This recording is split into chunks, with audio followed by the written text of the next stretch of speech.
এখন আমার ভাইয়েরা মনোযোগের সাথে, আজ আমি এমন কিছু কথা বলবো যা এর আগে আমি কখনোই বলিনি, কোনো ভিডিওতেও করিনি, এমনকি আমার কোনো মাহফিলেও করিনি।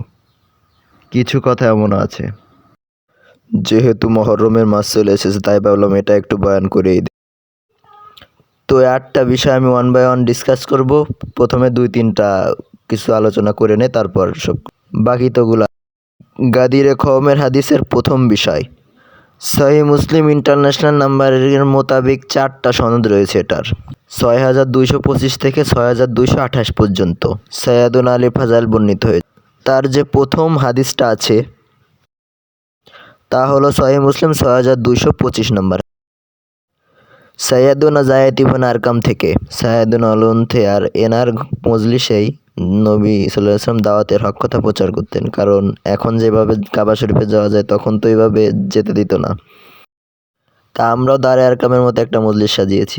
তো যায়েদ ইবনে আরকাম রাদিয়াল্লাহু তাআলা আনহু আজমাইন থেকে রিওয়ায়াত হয়েছে, ওনার কাছে কিছু তাবেঈ আসলো, সহিহ মুসলিম 6225।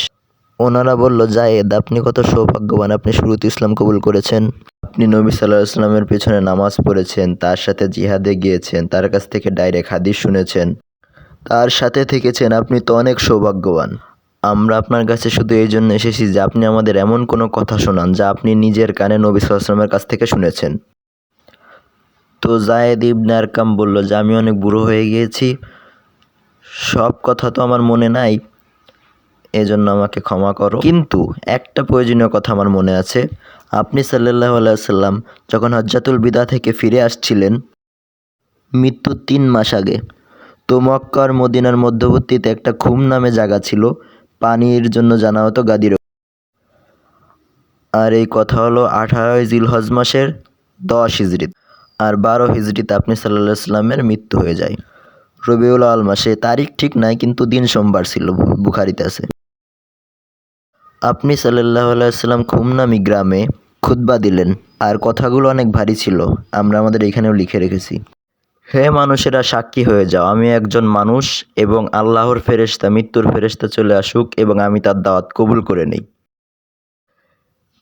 হে লোকেরা, সাক্ষী হয়ে যাও, আমি আমার পরে 2টা ভারী জিনিস রেখে যাচ্ছি।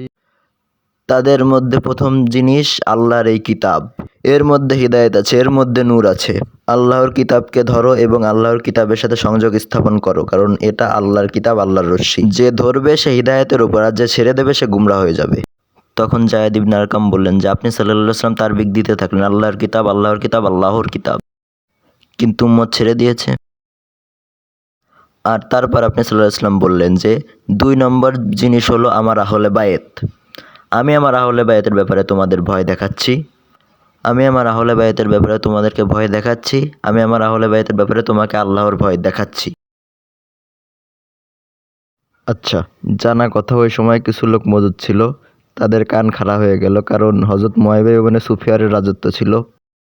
তো তাবেঈন সরাসরি অদ্ভুত প্রশ্ন করে ফেলল। উনি বলল, যায়েদ, হুজুরের স্ত্রী কোন আহলে বায়াত নয়? দেখো, বরং এটা শোনার থেকে সিনিয়র সাহাবী থেকে যে আহলে বায়াতকে উনি বুঝে ফেলেছেন যে বিষয়টা কি, হুজুরের স্ত্রীরা আহলে বায়াত নয়? যায়েদ ইবনে আরকাম বলল যে হ্যাঁ, হুজুরের স্ত্রী আহলে বায়াত, কিন্তু এখানে তাদের কথা বোঝানো হয়নি।